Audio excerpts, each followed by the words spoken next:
That's the recipe for fiscal collapse. In 10 years, by this Congressional Budget Office's own calculations, and they are usually low, we'll be paying $2 trillion interest payments on the debt. That means that all federal discretionary spending will be absorbed by interest payments on the debt and fixed costs like Medicare, Medicaid, and so forth, good programs. We are headed for not a shipwreck, we're headed for a Titanic iceberg collision. And a lot of the reason is this absolutely unnecessary expenditure on the Pentagon. You could take $100 billion a year for 10 years from that budget, constituting $1 trillion in itself, and spend it somewhere else, and it would not impact our national security one tiny jot. In fact, it would probably improve it. It would get rid of some of the fat that has built up since Colin Powell was chairman of the Joint Chiefs in particular, but really since 9/11. So that's my spiel. Please spread the word. Please listen to what Ben has to say and others. We're headed for an iceberg, and we're going to sink. Thank you.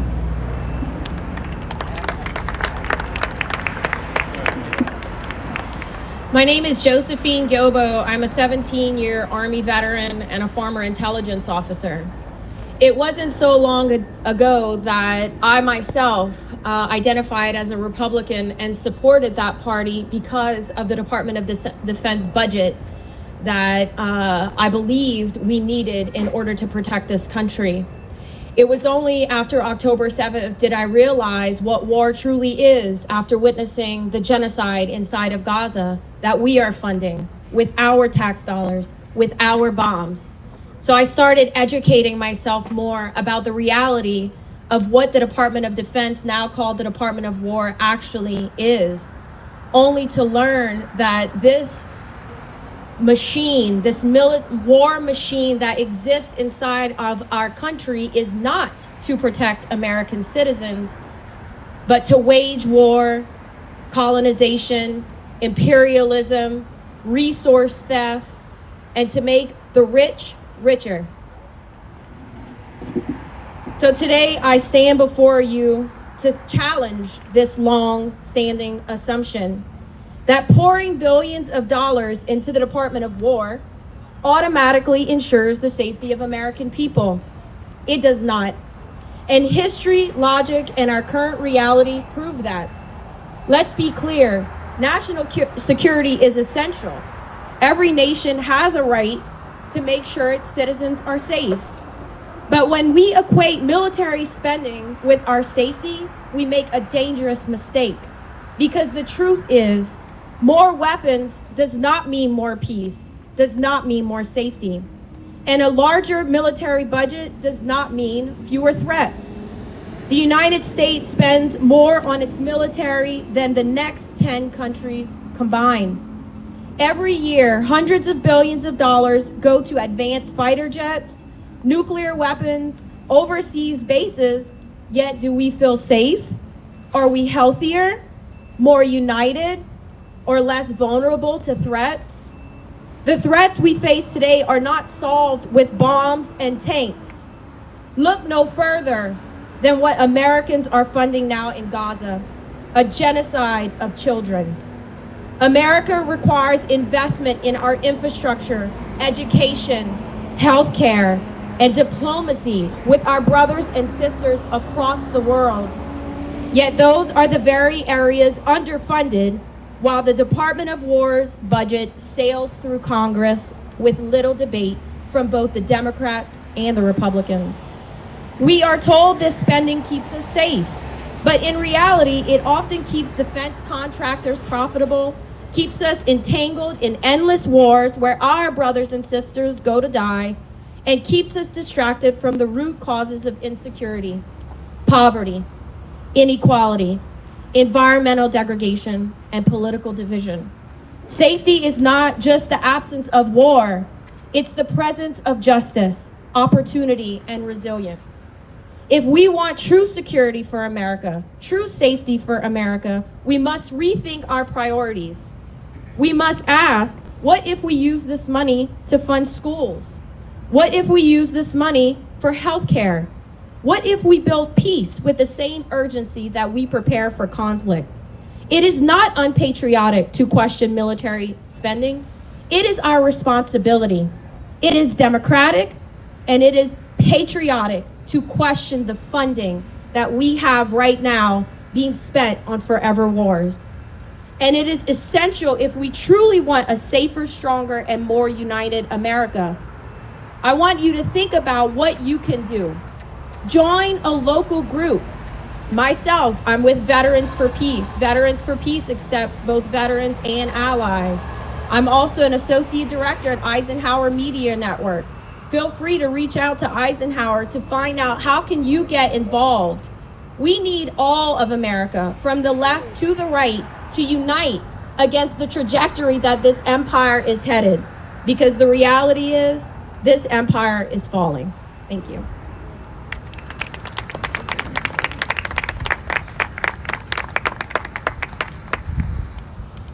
Well, good morning. Thank you all for coming out. Right now, as we're talking, Congress is arguing about government funding. But nobody's talking about the biggest budget buster of all, the Department of War. The budget bill cut health care, they cut food for hungry families, they cut housing. But the Department of War never touched it. Instead, they shoved another $150 billion at it, so that now about 70% of our country's expendable income goes to war. It's not about defending our country. What should be a last resort has become the normalized go-to tool of our foreign policy. That's why we have forever wars. Our country is either at war, recovering from war, preparing for war, but never paying for war. We just add it to the national debt for our kids to pay. What a stupid way for the richest country in the world to engage with the rest of the world. What a waste of money. What a waste of lives, of human spirit.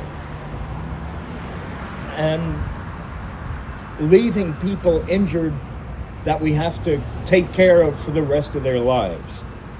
But it's why James over there, the CEO of Lockheed Martin, gets a salary of $23 million a year, while John Q, typical taxpayer over there, is broke. And now, Elon, he once came to Washington, promising to take on Pentagon waste. He tweeted about the failed audits, about the $1 trillion fighter jet program, and the jets don't work. But what did he do? Bupkis. So today, I'm here to finish the job. I'm launching D.O.P.E, the Department of Pentagon Excess. And I'm calling on Congress and the American people to help slash the waste that enriches war profiteers and instead invest in the American dream, to make it easier for people to buy a house and not go bankrupt when they get a medical bill, and where there's good schools and affordable child care for every kid. And we can do it. We are the richest country in the history of the world. There's a lot of countries that are a lot poorer than us that are providing that stuff for their people. So now I'm going to go over to that Pentagon and do what needs to be done.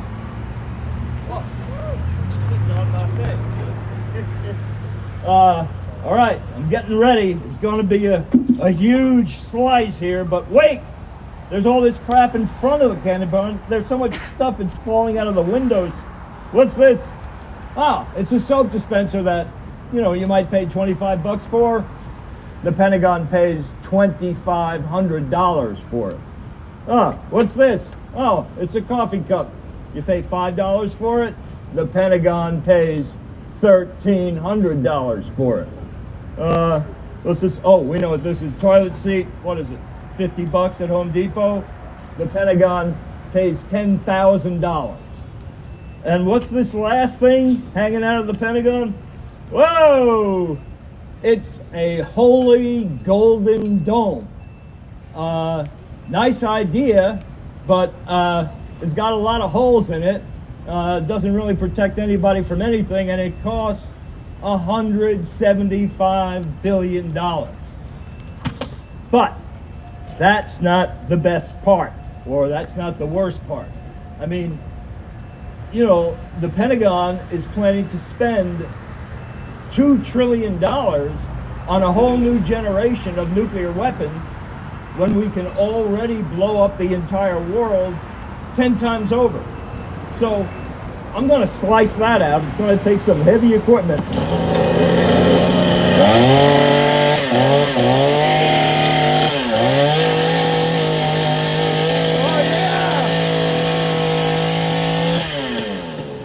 Yeah, there was a lot of money flying out of that place.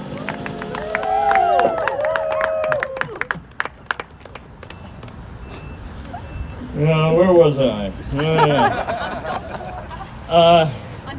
So, you know, this isn't monopoly money. It's your money. Each year, we could return just about $2,000 to every single taxpayer in America, just by cutting Pentagon waste. That's enough to make housing affordable. It's enough to guarantee quality public education. It's enough to ensure everyone has health care. Or Congress could just send it back to put it in your pocket instead of stuffing the pockets of war profiteers like him. Thanks a lot for coming. We're here for questions.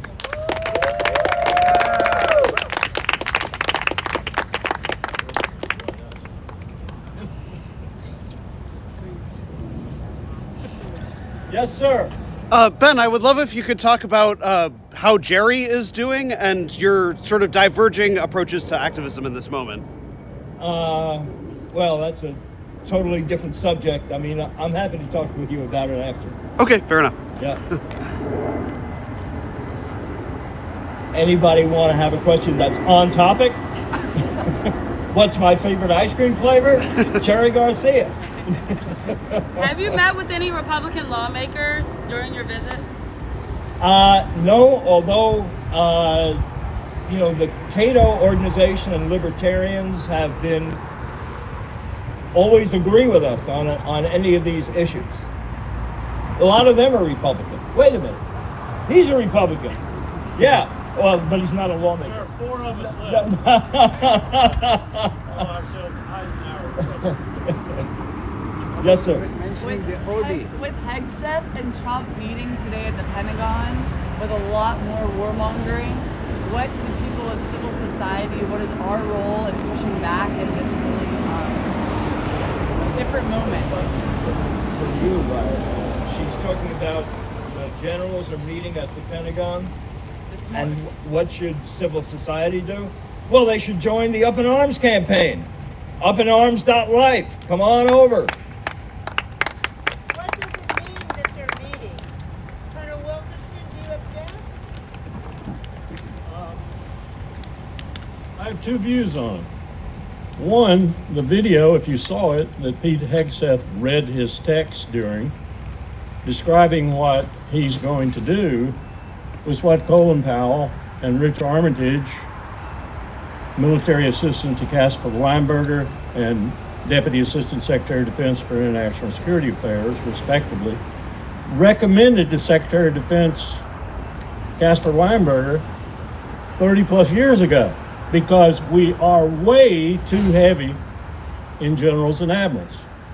I don't know if you've seen the statistic, but we had 12 million men, all men under arms, in World War II. We had far fewer generals for those 12 million men fighting a global war than we have today. It's incredible, the bloat. And that bloat needs to be cut. So that's a very positive aspect of what he talked about doing. But there are ramifications of what Trump represents and what he represents under Trump, which is a pure sycophant, that really disturb me. And they relate to what's happening right now, for example. There are tankers, Air Force tankers, flying across the Atlantic in the same pattern they flew across previously for the attack on Iran's nuclear facilities. What are they doing? And why are they doing it during this time when they've called all these flag officers to Quantico? And I also think about what happened in 1935. I don't think it's going to happen here, but it might be a premonition of it. When Hitler called all the Wehrmacht and other generals in the German military into Berlin, and it was for the purpose of changing their oath from the Weimar Republic to himself, Hitler. This won't be that visible in that respect, but it's going to be a premonition thereof. It's going to be a test of. And the fact that Trump has added his own sparkling personality, which you saw displayed for the world to vomit on at the United Nations, one doesn't know what he's going to do or say or make of this event. So I'm worried about it. Ben, what are the first three things you would cut from the Pentagon budget and why? How much would we save? What was that? Three things you would cut from the Pentagon budget. What would we save? Well, I just said one of them. I wouldn't do 20% and 10%, phase one, phase two. I'd cut 50%.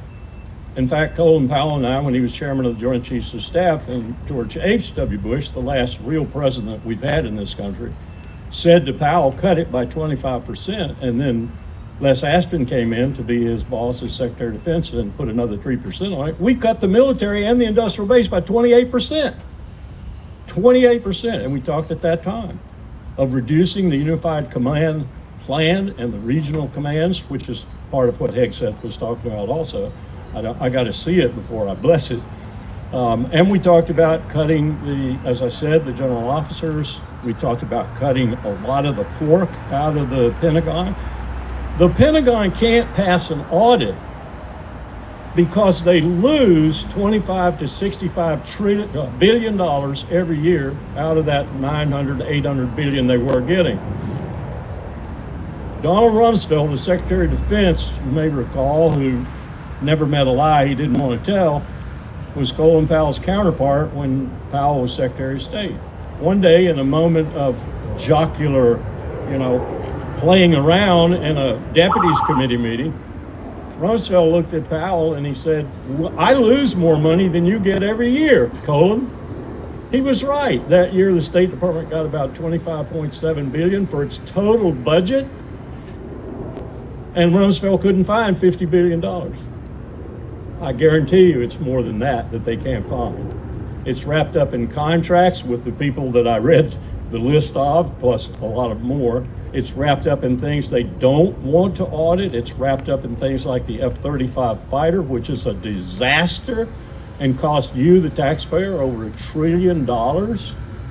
It won't even fly half of the time. Its operational ready rate in all configurations is terrible. And it takes 34 to 40 man hours of maintenance for every hour that it flies. Do the numbers there. It's a disaster. That's the reason the Air Force is getting rid of it. At least they're doing one thing right. They should get rid of it right away instead of over time.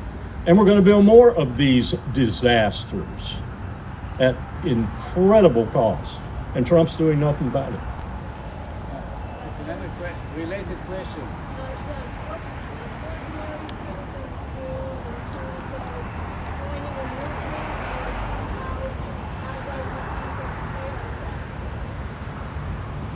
Well, we should, people who want to do something about it should join Up in Arms.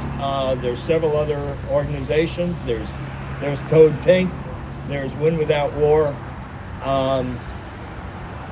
That's what you need to do. There's no one organization where we can all collectively get together and refuse to pay our taxes. I don't have good information on that. I will say this about that. You know, there's some very, very wise words in another document other than the Constitution. It's called the Declaration of Independence. And while I'm not calling anyone or trying to incite anyone to overthrowing the United States government, I am saying that we should be taking some really serious action as people. Organized, dedicated, professional-looking action is what we should be taking.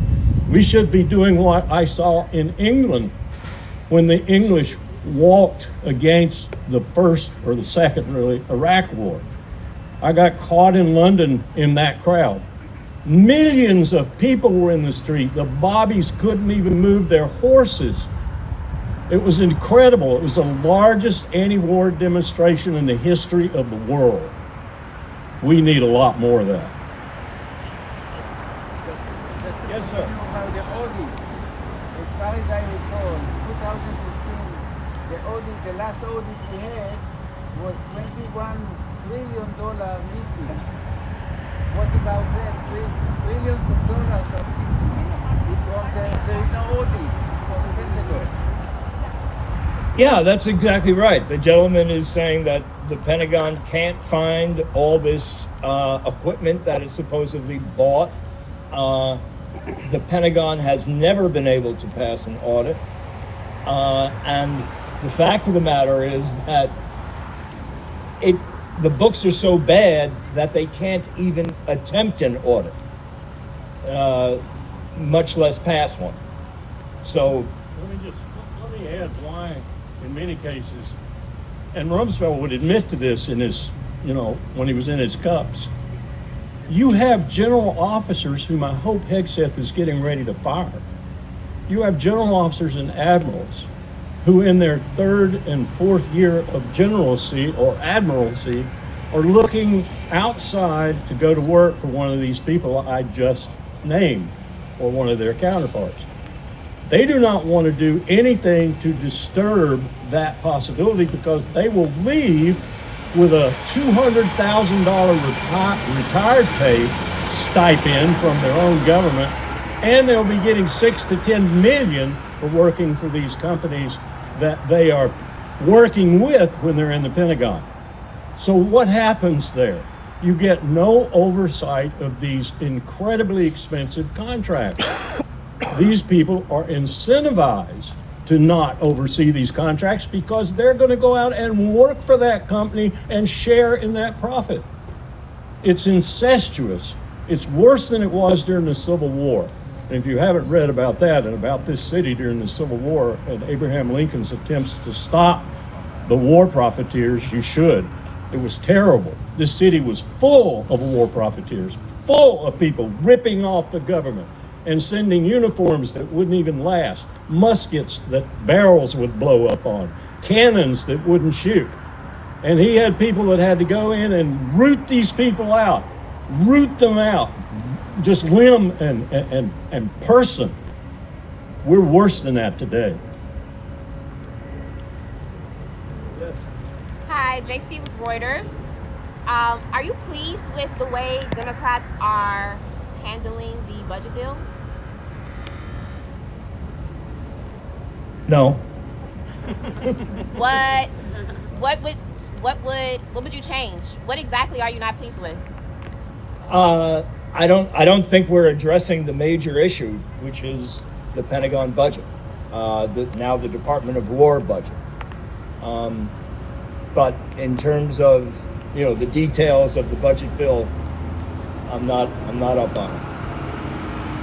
Yes. Beatrice Peterson, ABC News. What do you say to people who say that defense spending is important for national security?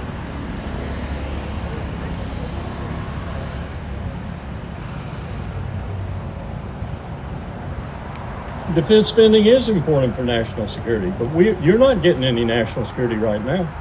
What you're getting is drones killing people in Somalia. What you're getting is people doing extrajudicial killings on the high seas, a war crime par excellence. What you're getting is an attempt to drive a country, Persia, Iran, in Southwest Asia to hell. And we're going to find out where hell is if we attack them again at Bibi Netanyahu's request. What you're getting is support of a tyrant in Kyiv. I know what this building has said about Zelensky. He's a tyrant. I had to deal with these people when I was at state. Ukraine is a kleptocracy. It's a criminal state. Zelensky has more money salted away. He drives a Bugatti. He has private airplanes. He has villas across the world, which he'll run to when it becomes absolutely necessary for him to do so, unless they kill him, which I predict there's a 50% chance of, because Ukraine is a corrupt to its core state. Now, I'm not talking about those young men who've gone out there and sacrificed their lives at this corrupt state's behest. They've done a brave job of defending against the Russians, and I'm not taking anything from them. I'm saying that we have perpetuated that war. That's what this money is doing. It's not protecting you. It's making you in a more dangerous situation, because we could very well be closer right now than October of 1962 or June of 1961 over the GDR and the Schandmauer, the Wall of Shame, which we helped the East Germans build. Yes, we helped them build that wall because we knew that was existential for Russia and she would go nuclear over that. Well, we're back at that point in an even worse situation. No nuclear weapons treaties. We have abrogated them all. And New START, the only thing left that even looks like a nuclear weapons treaty, is not going to be renewed in February when it goes out, because Donald Trump is not interested in doing it. Putin and Xi Jinping are. So we are treading on extraordinarily dangerous grounds right now, and you are not getting any national security. And let me say something else. This country has not been under attack since the Civil War. Think about that for a minute.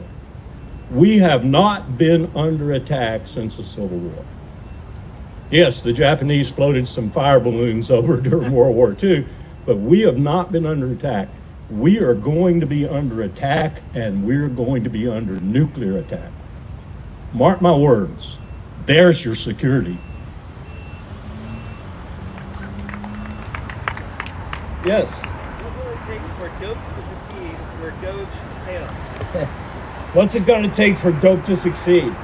What it's going to take is a lot of people. If you're outraged about what Larry's been talking about, if you're outraged about our country not being able to make it so that you can live out the American dream, come to upinarms.life. And we will continue to campaign. We'll continue to work on changing the minds of the American people, making the American people aware that this is not about defending America. This is about creating wars overseas. Yes, sir. Can you tell us a little bit about the money? I take it that's not real money, the money that came out of the Pentagon? These are amazing dope bucks. So there's a beautiful picture of Eisenhower here in horrible pain. And it's actually $1,882 that represents 30% of the Department of War budget. And it's an original art. It's a thing of beauty, and there's collector's items scattered around the floor here. Yes, ma'am. Can you explain the part about like the cup costing $1,300 and all of the expensive items you had? It's hard to believe, but the Department of War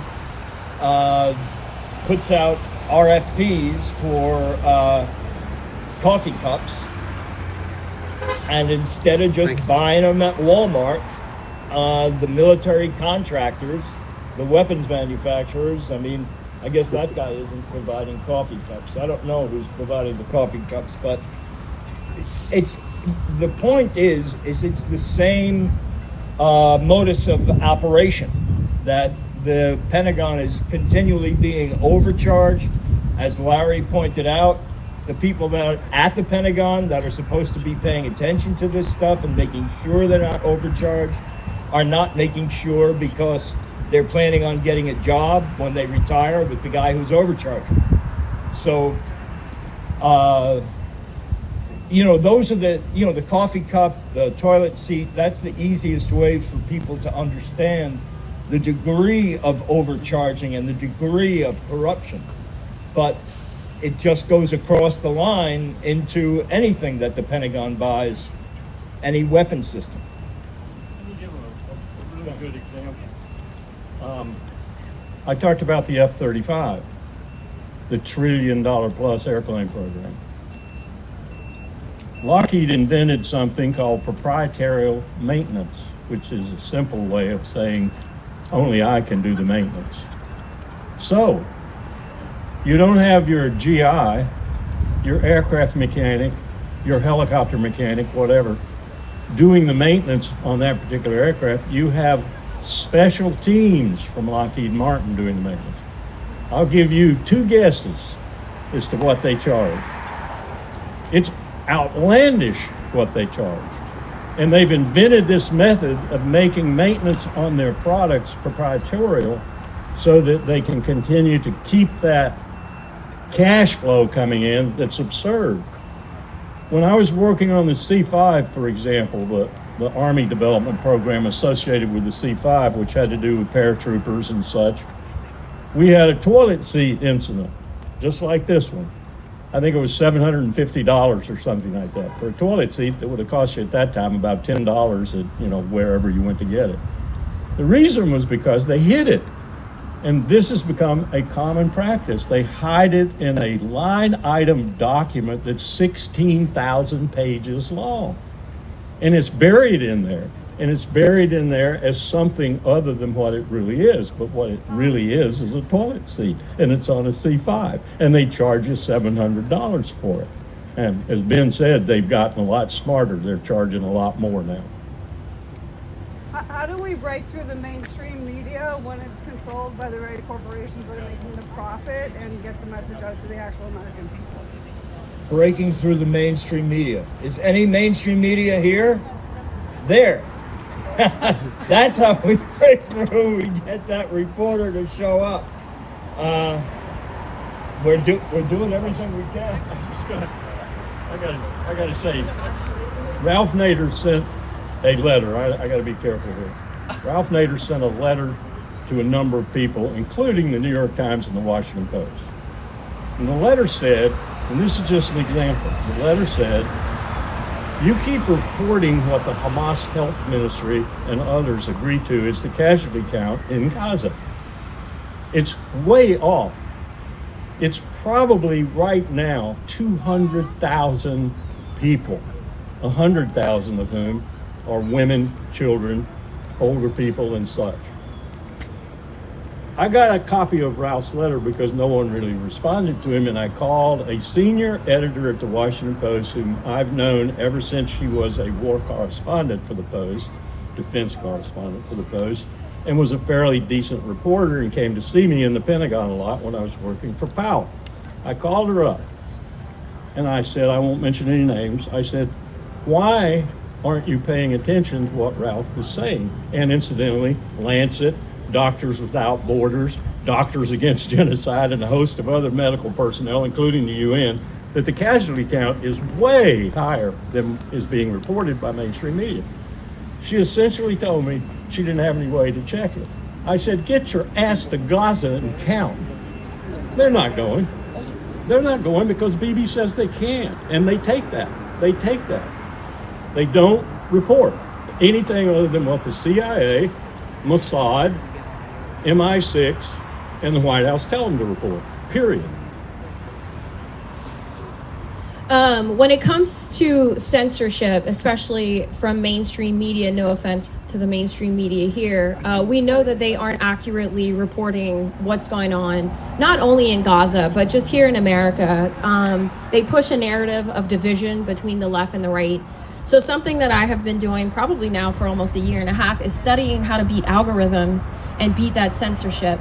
And these types of grassroots efforts are really going to be what it's going to take, because and it's a cycle. It's evolving every week. You learn what words are now censored, what accounts are now censored, and you're constantly having to evolve your strategy of being able to beat the algorithm to get the message out to new Americans. But one of the most important thing that we have to include in our messaging is unity between the left and the right, because we have to combat the Western media's push of division by uniting together. And that's something I've been trying to do. It's very difficult. It is not easy to unite a Republican and a Democrat especially, but opening up the dialogue between those people is how we are going to help gain more people in this movement. Because the reality is every single human being in America needs better education, needs better health care, should not be working between 80 and 100 hours a week. Even if they don't know that they need that, we know that they need that. And so it's going to take those grassroots efforts and to push a message of unity, stop focusing on what we disagree on and focus on what we agree on, and join this Up in Arms campaign. This is a place where all party lines are welcome and can become involved, because this affects this entire country.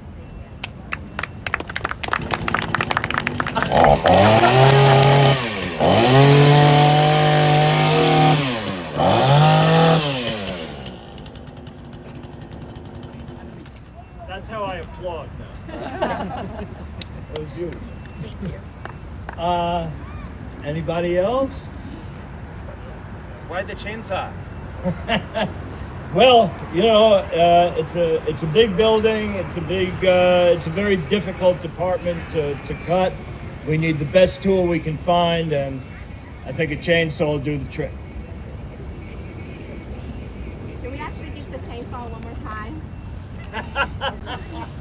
Sure, man. I've been doing this at my house on my tree.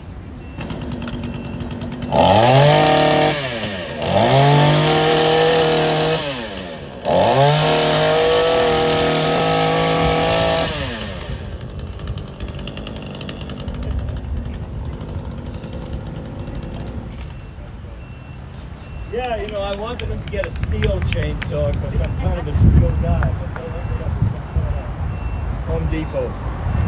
So it goes. All right, well, if nothing else. Before you guys leave, all grab one of these dollar bills. There's a barcode on it. Make sure you grab one of these. There's a website on it that you can go to so you can see everything that's going on behind the campaign. Thanks a lot, and you know, I'm available for one-on-ones or whatever the heck you want to do. Thanks so much for coming.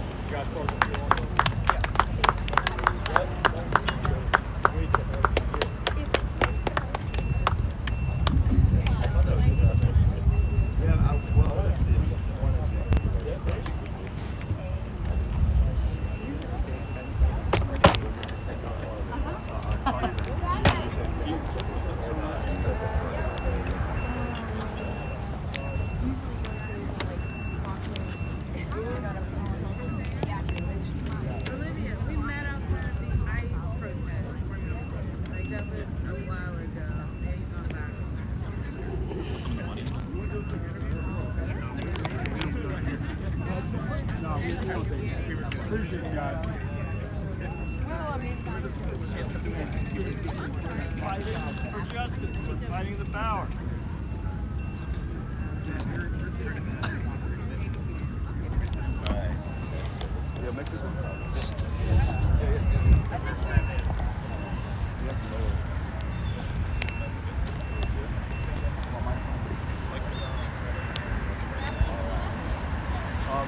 So the idea here